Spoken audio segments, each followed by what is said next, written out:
राधे राधे। आप सभी भक्तों को मेरा प्यार भरा राधे राधे। जोर से बोलना पड़ेगा। इस समय हम सभी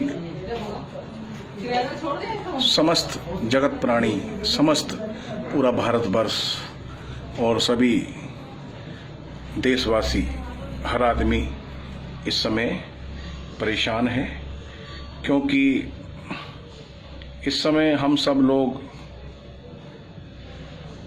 कोरोना रूपी जैसे एक राक्षस से बहुत परेशान हैं। बड़ी दुख की घड़ी है, बड़ी एक विडंबना है। इस समय मुझे बड़ा दुख हो रहा है, मुझे बड़ी परेशानी हो रही है इस समय कि उन छोटे छोटे बच्चे जो अपने घरों से निकले हुए हैं, मजदूर, माताएं, बहनें, भाई बंद, इस समय जो अपने अपने घरों से निकले हुए हैं, उनको कितनी परेशानी हो रही है। कोई साइकिल से निकल रहा है, कोई पैदल निकल रहा है, कोई तो एक बैलगाड़ी ही लेके निकल गया है और अपने परिवार के कुछ लोग उसने उस बैलगाड़ी पे बैठा रखे हैं और आगे एक बैल लगा हुआ है और दूसरे बैल की जगह खुद लगा हुआ है। ये कितनी दुख की घड़ी है। और सबसे बड़ी बात, हमें ऐसे मजदूरों की, ऐसे लोगों की मदद करनी चाहिए। भगवान ने हमें जिस लायक बनाया है, जैसे भी बनाया है, हमें उनकी हेल्प करनी चाहिए। और कहते हैं भगवान ने जो भी हमें दिया है, हमें जिस लायक भी बनाया है, हमें उनकी सहायता करनी चाहिए। और इस समय जो एक कोरोना रूपी जो राक्षस इस समय हम सबके ऊपर मंडरा रहा है, तो उसको भगाना बहुत जरूरी है।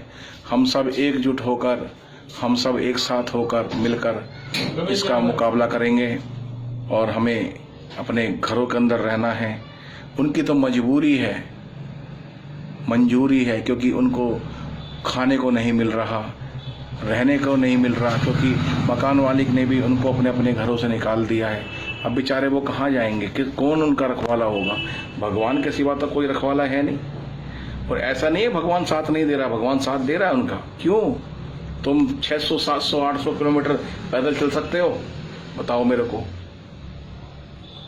आप 600, 700, 800 किलोमीटर पैदल चल सकते हो? कितना चलोगे आप पैदल? बताओ मेरे को। हैं? इतनी हिम्मत है आप पर चलने की? तो इतनी हिम्मत कौन दे रहा है उनको? उनको कौन इतनी हिम्मत दे रहा है? उनको भगवान इतनी हिम्मत दे रहा है। मकान मालिक ने उनका सामान निकाल के बाहर सड़क पर रख दिया। ये कहाँ की इंसानियत है? बताइए आप मेरे को। समय निकल जाता है, बस याद रह जाती है इंसान की। और इस समय अगर हम उनकी मदद ना कर पाए, हम उनकी हेल्प ना कर पाए, हम उनकी सहायता ना कर पाए, तो क्या उस भगवान को आप मुंह दिखा सकते हैं जिसकी आप दिन रात पूजा करते हो, दिन रात क्या आप उनके भजन गाते हो, दिन रात आप उनकी सेवा करते हो? इस दुनिया के लिए आप कितना भी करते करते मर जाना। ये दुनिया ना कल तुम्हारी थी, ना है, ना कभी रहेगी, लेकिन इंसानियत हमेशा रहती है, हमेशा। एक बात का ध्यान रखना, कोई और तुम्हारी वाहवाही करे ना करे, लेकिन भगवान जरूर करता है। और इंसानियत, हमारा सनातन धर्म हमें यही सिखाता है कि हमें भी ऐसे समय में उनकी मदद करनी चाहिए।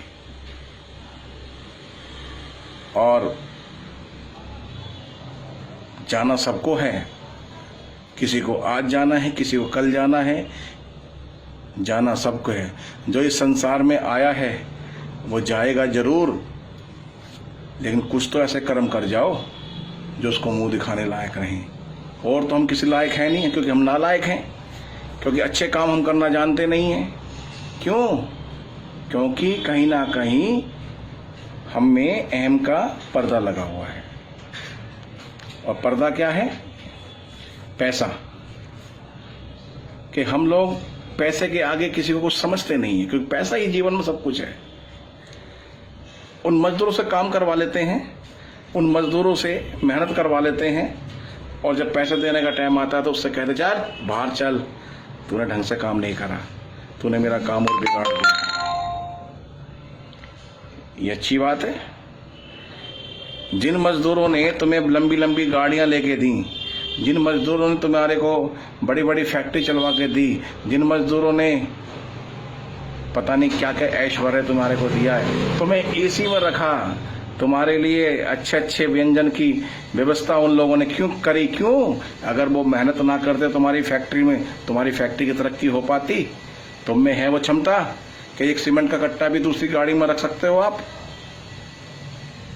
अगर तुमसे कह दिया जाए ये इतना लोहे का भार आपको उठा के वहां रखना है, आप रख सकते हैं? और आप मजदूरों के ऊपर ही जीते हैं और मजदूरों की कमाई के ऊपर ही, मजदूर जो दिन रात मेहनत अपने हाड़ मांस पेलता है,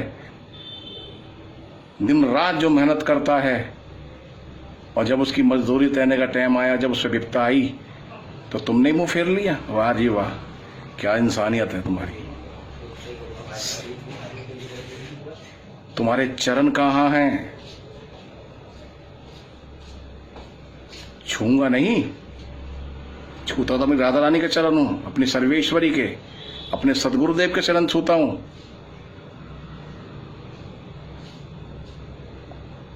अपने चरण देखो और उन मजदूरों के चरण देखो, तुम्हारे चरण में और मजदूरों के चरण में कितना डिफरेंस है। उनके पैरों में छाले पड़ गए हैं। छोटे छोटे बच्चे जब चलते हैं ना तो थक गए हैं, और थकने की वजह से उनके वो बैठ जाते हैं, पानी पीते हैं, और पानी के पीने के बाद फिर चलते हैं, और जब देखते पैरों में छाले पड़ गए हैं तो कोई ना कोई बोतल, प्लास्टिक की बोतल लेकर अपने पैर पे बांधते हैं और फिर आगे चलते हैं। तो मेरी आपसे यही प्रार्थना है कि उन छोटे छोटे बच्चों का ध्यान रखें, उनको ना निकलने दें, उनको भोजन पाने की व्यवस्था बनाएं, उनको जैसे भी हो सके उनके गांव तक उन्हें भेजने की व्यवस्था करें। उनके पास खाने को पैसे नहीं है, रहने को मकान नहीं है उनके पास में, कहां जाएगा वो? अरे तुम्हारी फैक्ट्री में काम करता था, जब तुम्हें उसकी जरूरत थी तो तुमने उससे काम लिया, और जब उस पे और जब आप पे विपत्ता आती थी वो दिन रात आपकी, अरे मालिक महाराज जी क्यों आप मालिक क्यों आप वो करते हैं? मैं हूं ना बैठा हूं, आप घर जाइए भोजन करिए। वो दिन रात आपकी फैक्ट्री में काम करता था, और जब उस पे विपत्ता आई तो तुमने मुंह फेर लिया। चुल्लू भर पानी में डूब के मर जाना चाहिए तुम्हें। जितने भी ये फैक्ट्री मालिक थे जिन्होंने मजदूरों का हाल चाल तक नहीं पूछा। धन्य है मेरे भारतवर्ष के वो नवयुवक जो जितने भी इस समय वो ट्रस्ट के द्वारा चला रहे हैं या किसी समिति के द्वारा चला रहे हैं, उनसे जितना बना विचारों से उन्होंने सेवा करी, सहायता करी। मेरी एक आपसे यही विनम्र निवेदन है, कोई भी भूखा मजदूर कहीं भी दिखाई दे उसको भोजन पाने की व्यवस्था करें, और उनके लिए कहीं ना कहीं से कोई ना कोई ऐसा व्यवस्था बनाएं जो उनको भोजन पानी मिलता रहे, और उनके गांव तक पहुंचाने की उनको प्रयास करें। बस मेरी यही आपसे प्रार्थना है, और कुछ नहीं, यही इंसानियत सिखाती है। राधे राधे जोर से बोलना पड़ेगा। जय श्री राधे।